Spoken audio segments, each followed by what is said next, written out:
السلام علیکم ورحمۃ اللہ وبرکاتہ۔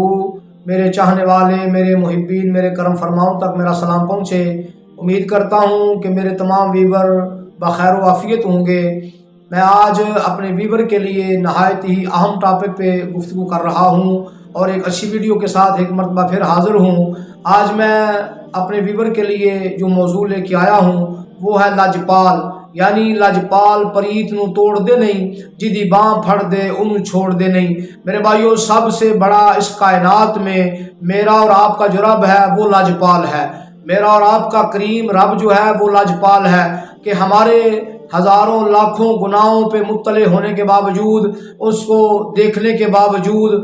اطلاع پانے کے باوجود وہ ہمارا رزق بند نہیں کرتا، ہمیں دنیا میں رسوا نہیں کرتا، معاشرے میں ہمیں پریشان نہیں کرتا، ہمارے گناہوں پہ پردہ فرماتا ہے، ہمارے گناہوں کو نہیں کھولتا ان کے سامنے، ہمیں رسوا نہیں ہونے دیتا۔ باوجود اس کے کہ فرشتے جا کے اطلاع دیتے ہیں، دیکھ تو وہ خود بھی رہا ہے، اس کے علم میں بھی ہے، لیکن پھر بھی فرشتے جا کے بتاتے ہیں کہ اے اللہ آج تیرا فلاں بندہ فلاں گناہ میں مبتلا رہا ہے، اے اللہ آج تیرا فلاں بندہ فلاں گناہ کر رہا تھا، اے اللہ آج تیرا فلاں بندہ جو ہے آج اس نے فلاں گناہ کیا ہے۔ یعنی کسی کے متعلق وہ بتاتے ہیں کہ اللہ تیرے فلاں بندے نے آج آنکھوں سے گناہ کیا، تیرے فلاں بندے نے آج کانوں سے گناہ کیا، تیرے فلاں بندے نے آج زبان سے گناہ کیا، تیرے فلاں بندے نے آج ہاتھوں سے گناہ کیا، تیرے فلاں بندے نے آج پاؤں سے گناہ کیا۔ یہ طرح طرح کی شکایتیں جا کے اللہ کی بارگاہ میں ہمارے جو گناہ ہیں وہ اللہ کی بارگاہ میں پیش کرتے ہیں۔ تو میرا کریم رب ہمیں اپنے کرم سے، اپنی لاجپالی سے معاف فرماتا ہے، درگزر فرماتا ہے، اور انہی فرشتوں کے ہاتھ صبح پھر ہمارا رزق بھیج دیتا ہے۔ یہ میرے کریم رب کی لاجپالی ہے، اور میرے کریم رب نے اپنی لاجپالی سے اپنے پیارے محبوب دانائے کل غیوب حضرت محمد مصطفیٰ صلی اللہ تعالی علیہ وسلم کو لاجپال بنایا، اور ایسا کریم لاجپال آقا ہمیں عطا فرمایا کہ کائنات میں رب کی عطا سے اتنا بڑا کوئی لاجپال نہیں ہے جتنا بڑا لاجپال میرے اور آپ کے آقا کریم صلی اللہ علیہ وسلم آپ ہیں۔ کہ خالق کائنات جل والا کے پیارے محبوب ارشاد فرماتے ہیں، اے میرے امتیو حیاتی خیر لکم و مماتی خیر لکم، میری حیات بھی تمہارے لیے بہتر اور میری موت بھی تمہارے لیے بہتر، یعنی اس دنیا سے چلے جانا بھی بہتر۔ صحابہ نے عرض کیا یا رسول اللہ صلی اللہ علیہ وسلم، حیاتی تو ہمیں بھی نظر آتی ہے کہ آپ کی حیات ہمارے لیے خیر ہی خیر ہے، کہ ہمیں جب بھی کوئی تکلیف پہنچتی ہے، کوئی پریشانی آتی ہے تو یا رسول اللہ ہم آپ کے دروازے پہ آتے ہیں، کھلے بوئے ویکھ کے مسکین بچارے آ گئے، سن غماں دیا مہرماں درداں دے مارے آ گئے۔ یا رسول اللہ ہم آپ کی بارگاہ میں حاضر ہوتے ہیں، یا رسول اللہ آپ سے دعا کرواتے ہیں، آپ دعا پہ آمین کہتے ہیں آپ کی دعا پہ، اور آپ کی دعا رب قبول فرماتا ہے ہمارے حق میں۔ یا رسول اللہ ہمارا کام ہو جاتا ہے، ہماری پریشانی دور ہو جاتی ہے۔ یا رسول اللہ آپ کو دیکھتے ہیں تو ہمارے غم کافور ہو جاتے ہیں۔ یا رسول اللہ آپ کی حیات تو ہمارے لیے خیر ہی خیر ہے، لیکن آپ فرماتے ہیں کہ مماتی خیر لکم، یعنی میرا دنیا سے چلے جانا بھی آپ کے ہمارے لیے خیر ہے۔ اس کا کیا معنی ہے؟ یہ آپ سرکار دو عالم صلی اللہ علیہ وسلم کی بارگاہ میں جب سوال ہوا تو میرے کریم آقا صلی اللہ علیہ وسلم نے فرمایا کہ اے میرے صحابہ، آپ کے اعمال میرے پاس پیش ہوں گے، جن کے اعمال اچھے ہوں گے میں ان کے اعمال پہ خوش ہوں گا دیکھ کے، اور جن کے اعمال برے ہوں گے میں ان کے اعمال پہ اللہ کی بارگاہ میں استغفار کروں گا، بخشش کی دعا کروں گا کہ اللہ میرے فلاں امتی کے گناہ جو ہیں ان پہ تو عفو درگزر فرما، اے اللہ تو اس کے گناہ معاف فرما۔ میں اللہ پاک کی بارگاہ میں دعا کروں گا کہ اللہ تمہارے گناہوں کو معاف فرمائے۔ اس لیے حیاتی خیر لکم و مماتی خیر لکم، یہ میرے کریم آقا کی لاجپالی ہے اپنے امتیوں کے لیے، یعنی کائنات میں رب کے بعد سب سے بڑا لاجپال میرے اور تیرے کریم آقا صلی اللہ علیہ وسلم ہے۔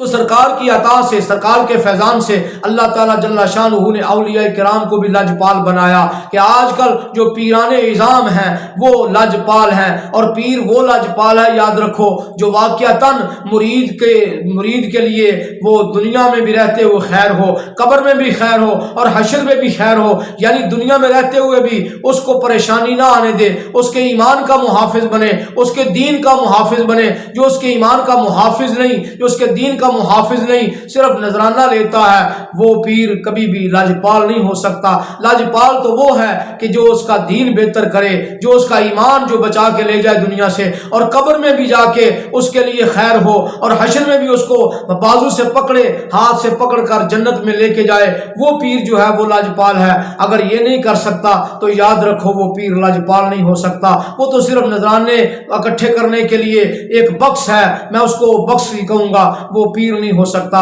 کیوں؟ اس لیے کہ پیر کا کام تو یہ تھا کہ وہ اپنی نگاہ سے اس کے دل کو پھیر دے، اس کے دل کو اللہ کی طرف راجع کر دے، اس کی طرف موڑ دے، یہ رجوع اللہ کرے۔ اور اگر یہ پیر نہیں کر سکتا تو پھر اس کو پیر ہونے کا اور پیر کہلوانے کا حق نہیں ہے۔ یہ صرف نذرانہ لیتا ہے، اس نے اپنی دکانداری بنا رکھی ہے، دکانداری چمکا رکھی ہے لوگوں سے نذرانے بٹورنے کے لیے۔ میرے بھائیوں، پیر کا کام کیا ہے؟ حضرت امام راضی رحمۃ اللہ تعالیٰ تفسیر کبیر کے مصنف، آپ ساری زندگی اتنے بڑے علامہ، اتنے بڑے فہامہ، علامۃ العصر، علامۃ الدہر، اتنی کتابوں کے مصنف، حتیٰ کہ قرآن کی تفسیر لکھنے والے، اور اتنی بڑی تفسیر لکھی قرآن کی تفسیر کبیر کے مصنف حضرت امام راضی رحمۃ اللہ تعالیٰ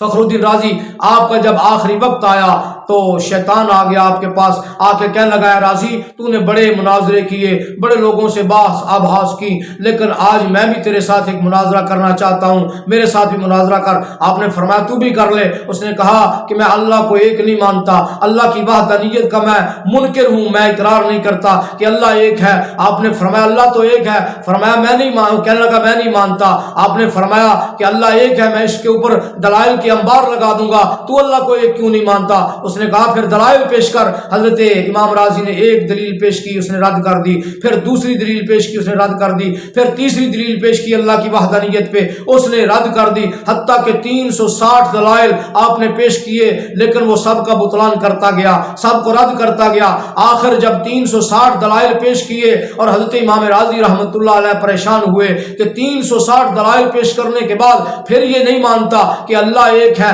اب کیا کروں؟ اب اس کے سامنے کیا پیش کروں؟ آپ کے پیر و مرشد خواجہ نجم الدین کبریٰ عصر کی نماز کے لیے وضو فرما رہے تھے۔ جب آپ اپنے مرید کے حال سے واقف ہوئے کہ میرا مرید مشکل میں ہے، ابلیس نے اس پہ حملہ کیا ہے اور مناظرے میں وہ 360 دلائل پیش کر چکا ہے میرا مرید، اور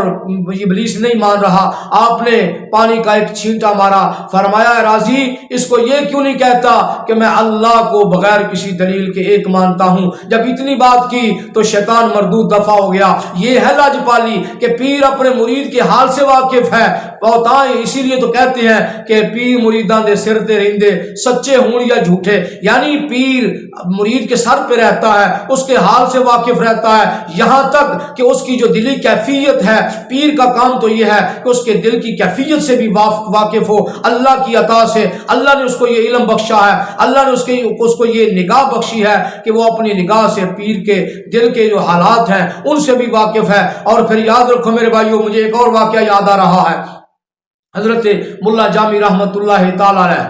آپ مرید ہونے کے لیے پیر کی تلاش میں آپ کا یہ ذہن بنا کہ میں بھی کسی سلسلے میں بیعت ہو جاؤں، نقشبندی ہو، قادری ہو، سہروردی ہو، نظامی ہو، چشتی ہو، کسی سلسلے میں میں بیعت ہو جاؤں، اس ایسی تسبیح میں میں بھی ایک موتی کی حیثیت سے جڑ دیا جاؤں، میں بھی اس میں پرویا جاؤں۔ تو حضرت ملا جامی رحمۃ اللہ تعالی، حضرت عبد الرحمن جامی، یہ بہت بڑے اپنے وقت کے علامہ، بہت بڑے عالم دین، آپ نے ارادہ کیا اور سن رکھا تھا کہ خواجہ عبید اللہ احرار رحمۃ اللہ تعالی بہت بڑے پیر ہیں، بہت بڑے مرشد کریم ہیں اور بہت بڑے اللہ کے ولی ہیں۔ آپ نے سن رکھا تھا، آپ نے سفر شروع کیا، حتیٰ کہ آپ کے آستانے پہ پہنچے۔ جب وہاں پہنچے تو جا کے دیکھا کیا کہ وہاں تو شبیل لگی ہوئی ہے، وہاں پہ صدا برس لگی ہوئی ہے، لنگر چل رہا ہے، دسترخوان لگا ہوا ہے، لوگ آ رہے ہیں، کھا رہے ہیں، طرح طرح کی وہاں تو موجیں بنی ہوئی ہیں لوگوں کی۔ اور آپ نے دیکھا آستانے پہ پھر کے کہ وہاں کہیں پہ بکریوں کا ریوڑ ہے، کہیں پہ گائیں بندھی ہوئی ہیں، کہیں پہ اونٹ بندھے ہوئے ہیں، کہیں پہ گھوڑے بندھے ہوئے ہیں، اور یہ وافر مقدار میں مال ہے، وہاں پہ اناج کی بھی کمی نہیں ہے، یہ مال و متاع بہت زیادہ ہے آستانے پہ۔ حتیٰ کہ آپ نے دیکھا کہ آپ کے جانور اور استبل کے جو گھوڑے ہیں، جن میخوں کے ساتھ ان کو باندھا گیا ہے، وہ میخیں بھی سونے کی ہیں اور ان کی زنجیریں بھی سونے کی ہیں، گھوڑوں کے کڑیالے بھی سونے کے ہیں جب آپ نے یہ دیکھا تو آپ کے دل میں خیال آیا کہ اے جامی جو پیر ہوتا ہے جو مرشد ہوتا ہے اور جو اللہ کا ولی ہوتا ہے اس کے پاس اس قدر مال نہیں ہوتا، جس کے پاس اس قدر مال ہو وہ اللہ کا ولی نہیں ہو سکتا، وہ ہماری لاجپالی کیا کرے گا، وہ میرے لیے مرشد اور راہبر رہنما کیسے بنے گا، وہ تو ایک دنیا دار ہے، دنیا دار جو ہے وہ اللہ کا ولی نہیں ہوتا۔ یہ دل میں سوچ کے آپ نے واپسی کا سفر شروع کر دیا۔ آپ اب آستانے سے نکلے، خواجہ عبید اللہ حرار سے ملاقات کیے بغیر آستانے سے آ گئے۔ رستے میں ایک آبادی دیکھی، رات ہو گئی، وہاں پہ ایک مسجد تھی، اس میں آپ آرام فرما ہو گئے۔ جب سوئے تو کیا دیکھتے ہیں خواب میں کہ محشر کا میدان لگا ہوا ہے اور سب کے اعمال تل رہے ہیں، باز پرس ہو رہی ہے، بتا تو کیا لے کے آیا دنیا سے، تو کیا لے کے آیا دنیا سے، تو کیا لے کے آیا دنیا سے۔ کرتے کرتے حضرت ملا عبد الرحمن جامی رحمۃ اللہ علیہ ان کی بھی باری آ گئی۔ فرشتوں نے پوچھا آ بھائی اپنے اعمال لے کے آ۔ جب آپ اپنے اعمال پیش کیے، میزان پہ آپ کے اعمال رکھے گئے تو جب وزن کیا گیا تو آپ کی نیکیاں کم ہو گئیں، برائیاں بڑھ گئیں۔ جب یہ کام ہوا تو فرشتوں نے کہا تیرا کوئی پرسان حال ہے، تیرا کوئی سفارشی ہے، تیرا کوئی ادھر ہے جس کی سفارش تیرے کام آئے تو جا اس کو بلا کے لے آ، تیرا کوئی سفارشی ہے تو جا اس کو لے آ۔ حضرت مولا عبد الرحمن جامی رحمۃ اللہ علیہ فرماتے ہیں میں نے نگاہ دوڑائی، دیکھتا کیا ہوں کہ خواجہ عبید اللہ حرار اپنے مریدوں کی لاجپالی فرما رہے ہیں۔ میں بھی چلتا چلتا ان کے پاس پہنچا اور جا کے عرض کی حضور میرے اعمال بھی تل رہے ہیں اور میری نیکیاں کم ہو گئی ہیں، برائیاں بڑھ گئی ہیں۔ آپ نے فرمایا کوئی بات نہیں، میں آپ کے ساتھ چلتا ہوں۔ حضرت خواجہ عبید اللہ حرار آپ وہاں پہ تشریف لائے، میزان پہ آ کے فرمایا ہاں بھائی میرے مرید کی نیکیاں کم ہو گئی ہیں، اس طرح کرو کہ بکریاں اور بھیڑوں کا جو ریوڑ ہے اس کے نامہ اعمال میں ڈال دو، پھر میزان کرو۔ جب ڈال دیا گیا ریوڑ بکری اور بھیڑوں کا، پھر میزان کیا گیا تو پھر بھی نیکیاں کم تھیں۔ آپ نے فرمایا اچھا ایسے کرو کہ گائے کا جو ریوڑ ہے ان کو بھی اس میں ڈال دو۔ جب ڈالا گیا پھر فرمایا میزان کرو، پھر بھی نیکیاں کم تھیں۔ آپ نے فرمایا جو اونٹوں کا ریوڑ ہے اس کو بھی اس میں ڈال دو، پھر میزان کیا گیا، پھر بھی نیکیاں کم تھیں۔ آپ نے فرمایا جو گھوڑوں کا استبل ہے جہاں پہ میرے گھوڑے رکھے ہوئے ہیں اور گھوڑے کے جو میخے ہیں، جو ان کی زنجیریں ہیں، جو مال و متاع ہے سارا ان کا زنجیریں اور ان کی جو اوپر ڈالنے والی جو کاٹھیاں ہیں، جو ان کی زینے ہیں وہ بھی ڈال دو۔ سب کچھ ڈال دیا گیا، پھر فرمایا اب میزان کرو۔ جب میزان کیا گیا تو آپ نے فرشتے کہنے لگے کہ حضرت جی اب آپ کی نیکیاں بڑھ گئی ہیں اور گناہ کم ہو گئے ہیں۔ آپ نے فرمایا اچھا اب میرے مرید کے لیے پھر کیا حکم ہے؟ وہ فرشتے کہنے لگے کہ آپ اپنے مرید کو اپنے ساتھ لے جائیے، جہاں آپ جائیں گے آپ کا مرید بھی آپ کے ساتھ جائے گا۔ حضرت ملا عبد الرحمن جامی فرماتے ہیں جب میں نے یہ خواب دیکھا تو آخر پہ یہ معاملہ دیکھ کے میری آنکھ کھل گئی۔ جب آنکھ کھلی تو دیکھتا کیا ہوں کہ میرے سرہانے کی طرف حضرت خواجہ عبید اللہ حرار تشریف فرما ہے۔ اسی مسجد میں رات کا وقت ہے، خواجہ عبید اللہ حرار کھڑے ہیں تو میں نیند سے بیدار ہوا، آنکھ کھلی تو خواجہ صاحب کی زیارت کی اور اٹھتا گیا تو خواجہ عبید اللہ حرار نے مجھے اپنے سینے سے لگایا، فرمایا جامی تو یہ سمجھ کے آ گیا تھا کہ یہ ہم نے مال دنیا کا رکھا ہوا ہے کہ دنیا کے لیے رکھا ہے؟ فرمایا نہیں، ہم نے یہ مال اپنے مریدوں کے لیے رکھا ہوا ہے، ہم لاجپال ہیں اور لاجپال کا کام یہ ہے کہ وہ لاجپالی کرے، کیونکہ لاجپال پریت نو توڑ دے نہیں، جدی باں پھڑ دے انہوں چھوڑ دے نہیں۔ پیر کا کام یہ ہے کہ وہ لاجپالی کرے، اور لاجپال کے لیے مجھے ایک سرائکی کا شعر یاد آ رہا ہے۔ سرائکی کا شعر ہے کہ لاجپال صدا لاجپال ہندن، حالات بدل دے راندن، قرآن گواہ ہے ہر آدمی دے اوقات بدل دے راندن، وَتِلْكَ الْأَيَّامُ نُدَاوِلُهَا بَيْنَ النَّاسِ، یعنی یہ زندگی کے دن پھرتے رہتے ہیں، کبھی کسی کے پاس کبھی کسی کے پاس، کبھی کسی کے پاس اچھے دن آ گئے، کبھی کسی کے پاس برے دن بھی آ گئے، یعنی اچھا والا وقت جو ہے وہ آتا رہتا ہے۔ وہ شاعر کہتا ہے کہ لاجپال صدا لاجپال ہندن، حالات بدل دے راندن، قرآن گواہ ہے ہر آدمی دے اوقات بدل دے راندن، دیکھ گنو ہی دنیا تے دہ رات بدل دے راندن، پر اشراف بدل دے نہیں راہی کم ذات بدل دے راندن۔